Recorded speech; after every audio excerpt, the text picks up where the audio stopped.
né? E olha só, estranhamente, parece que estamos vivendo uma onda de casos, pessoal, onde pais irresponsáveis estão agredindo crianças e menores de idade. Só no último mês repercutimos aqui 3 casos no Brasil, só que dessa vez em Belo Horizonte. O pai de uma aluna entrou na escola e agrediu 3 estudantes junto com a filha. O que será que está acontecendo com o mundo, minha gente? Não é possível a recorrência e realmente a forma brutal que esses episódios estão se sucedendo, né? Ninguém melhor que já ele, que é membro já aqui do time de colunistas aqui do Morning Show, psicólogo dos bons, o Yuri Buzin se juntando a nós. Beleza, mestre? Prazer em revê-lo. Obrigado pela presença. Eu que agradeço demais e sem sombra de dúvida, muito complexo. Complexo, tema espinhoso, difícil de racionalizar, mas se tem alguém que tem alguma chance de trazer alguma resposta, ou pelo menos entender de onde é que pode estar vindo essa insanidade, é o Dr. Yuri Buzin, que a gente vai propor o seguinte enquadramento, tá? Afinal de contas, por que esses pais se metem tanto na briga dos filhos, né? Já é um senso comum de que, enfim, quando tem filho na história, o pai na história, um familiar ali do núcleo mais próximo, só pedir para a minha diretora liberar o ponto aqui, por favor, geralmente você vira bicho, né?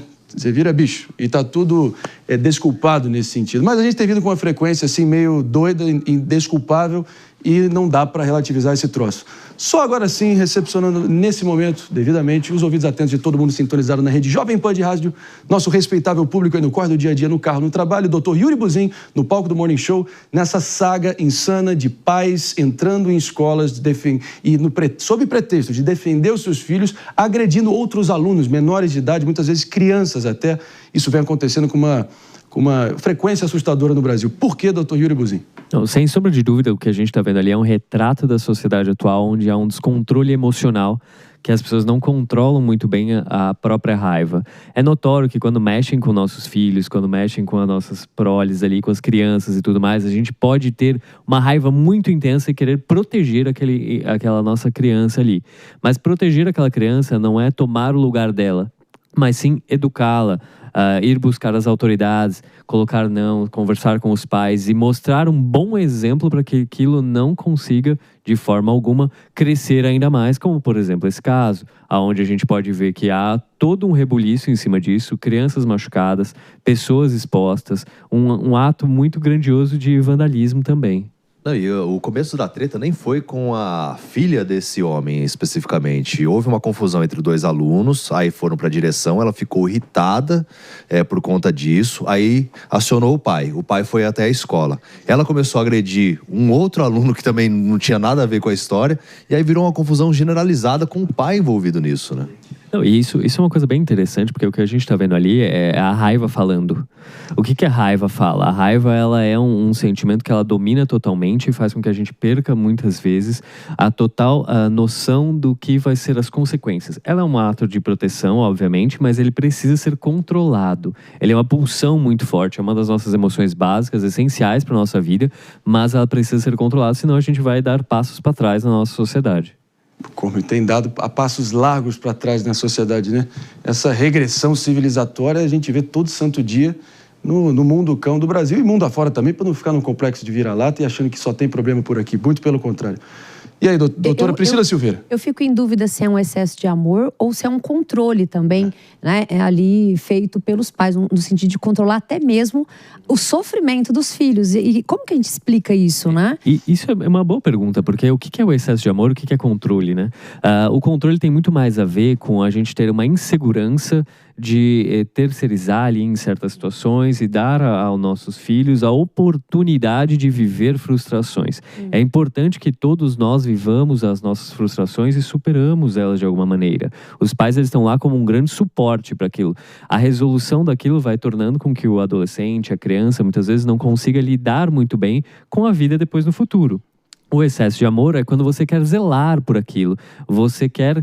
O amor, ele é também o não. O amor é falar assim, olha, eu estou aqui com você, pode ir lá, e a gente vai aprender a resolver aquela situação de uma maneira muito educada, de uma maneira melhor, de uma maneira mais saudável, assim por diante, dá todo o acesso.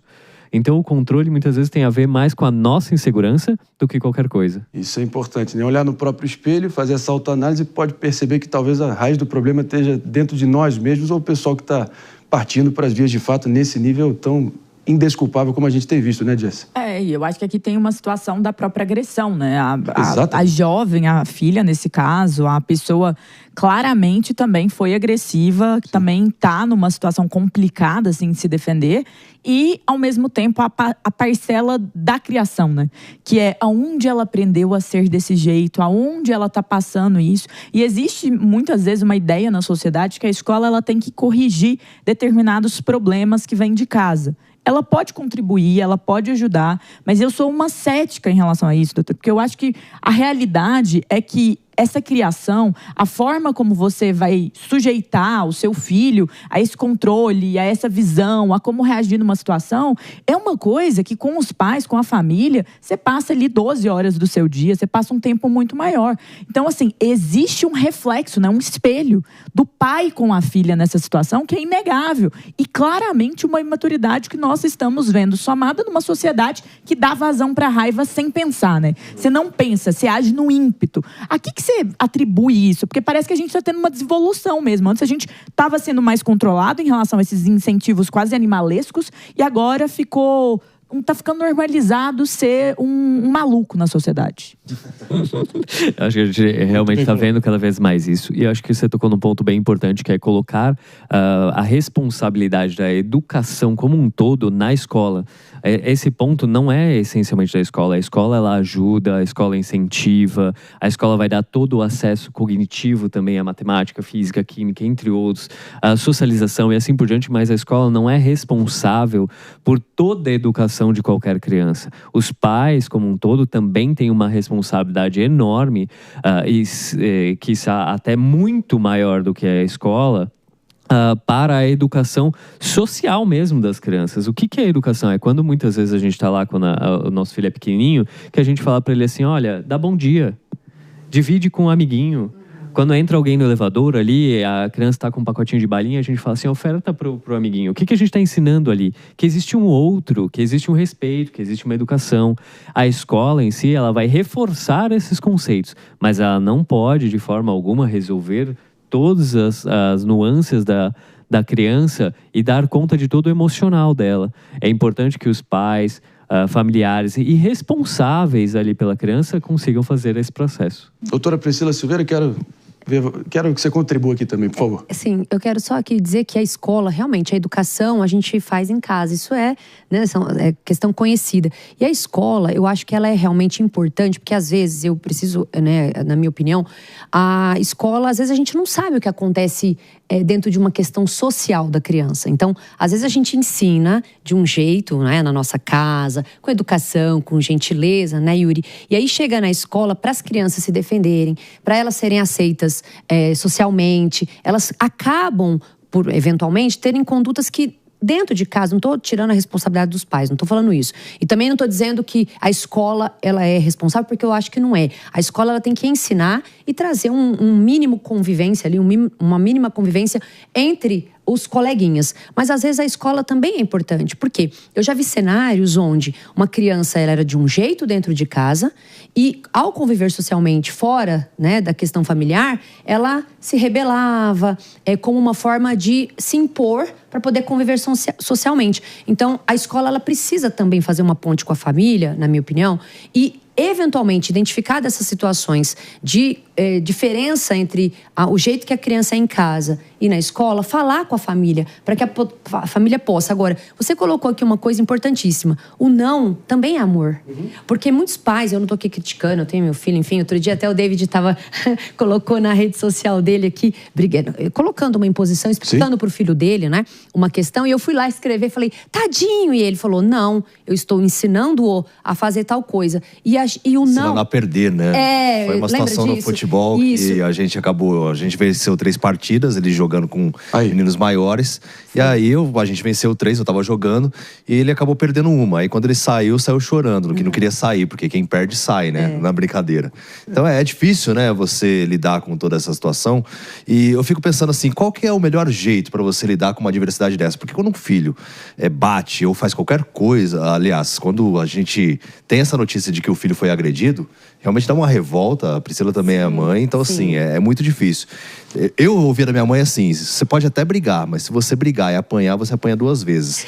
Não é a melhor recomendação, eu acho, né? De forma alguma, não é a melhor recomendação. Eu que só sei debater, não sei brigar. Eu no soco, eu não me garanto, não. Tem minhas dúvidas. Eu acho que é a humildade da sua parte.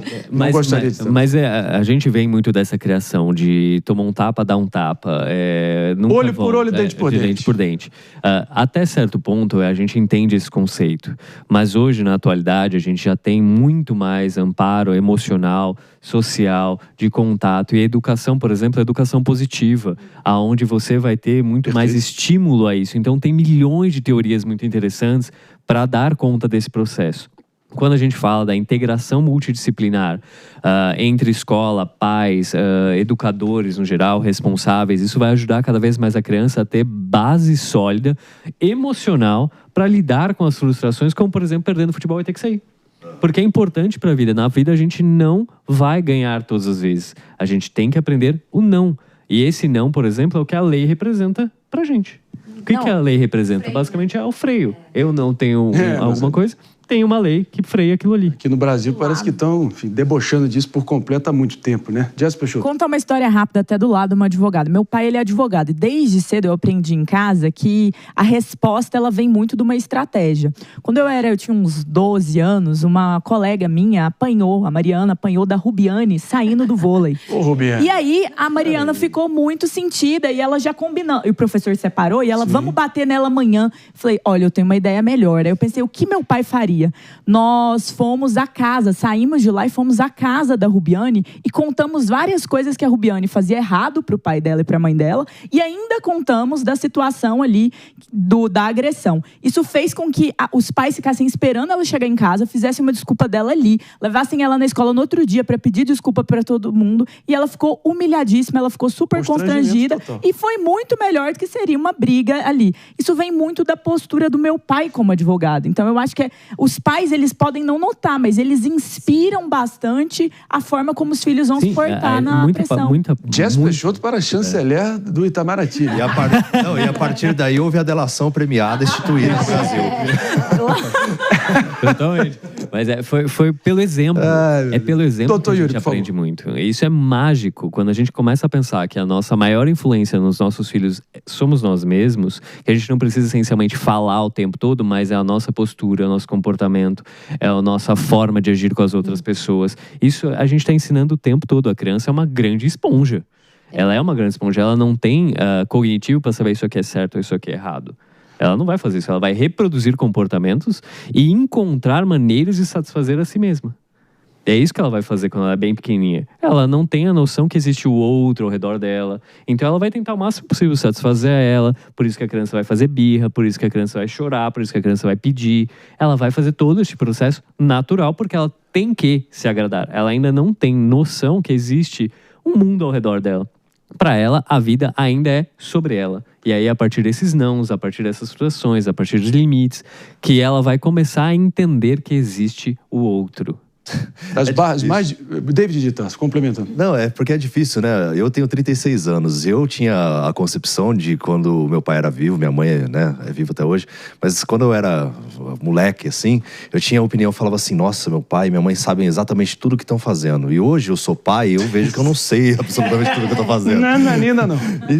E aí, de que forma que você pode ser o adulto da história, né? Nessas situações. E é aí que eu acho que é o gancho perfeito, né? Aonde estão os adultos na sala? Eu sou da época onde os adultos entravam para ali tirar qualquer arranca-rabo entre os adolescentes. Agora os próprios... Esse marmanjo de 41 anos na cara entrar para agredir adolescentes, é inaceitável o que aconteceu em Minas Gerais.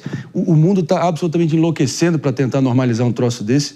Então fica um recado aqui pro pai, porque eu entendo até o limite de que, é difícil, pai vira bicho, filho vira bicho para defender pai e vice-versa, e o sangue ferve mesmo, mas não é possível que isso está acontecendo nessa frequência toda. Doutor Yuri, sua reflexão final aqui. Eu acho que a minha reflexão final é que a gente Eu vou ter que te interromper aqui pelo andar da hora, me perdoa, a gente vai ouvir só para quem nos ouviu pela Rede Jovem Pan de Rádio. A gente vai se despedindo por aqui. Morning Show vai receber o seu ponto final e amanhã, às 10, estamos de volta. Tchau!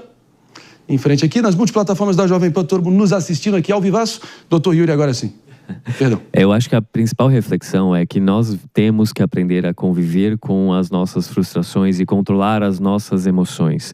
Para isso é um retrato muito grandioso de um descontrole ali, que a gente pode compreender, mas não apoiar. A gente tem que dar o exemplo ali para os nossos filhos, a gente tem que dar o exemplo para outros adolescentes, a gente tem que dar o exemplo para a sociedade. A partir do momento que nós não conseguimos nos controlar, como que eu vou querer que o outro se controle? A gente tem que partir do princípio do que é controlável, sempre o eu e nunca o outro. Então, a partir desse momento, eu tenho que dar o exemplo para o mundo, ter mais empatia e segurança naquilo que eu desejo. E a vida adulta, acho que cada vez mais é dar exemplos, né? Ser exemplo na medida do possível. Então a gente ouve tanto, né, durante a vida, tirem as crianças da sala. Acho que o nosso coro aqui, todo mundo junto, coloquem os adultos de verdade na sala para ontem, pelo amor de Deus. 11h56. Mais algum comentário aqui antes da gente seguir adiante, doutora Priscila Silveira? Não, só falar até para a parte legal, né? Porque ele tem que ser punido aí duramente, né? Só dá um fecho aqui para a gente saber como é que pode acabar esse Sim, só pra cidadão. Eu estava falando que eu briguei, né, aqui com o David, mas eu também, minha filha, eu nunca precisei partir para agressão física. Eu sou uma pessoa brava, eu acho que ela tem que saber o que é o não, mas só para vocês saberem o seguinte: quando ela era pequena, ela batia o pé, eu falava, eu te arrebento, isso é ameaça, é crime, não faz isso, né?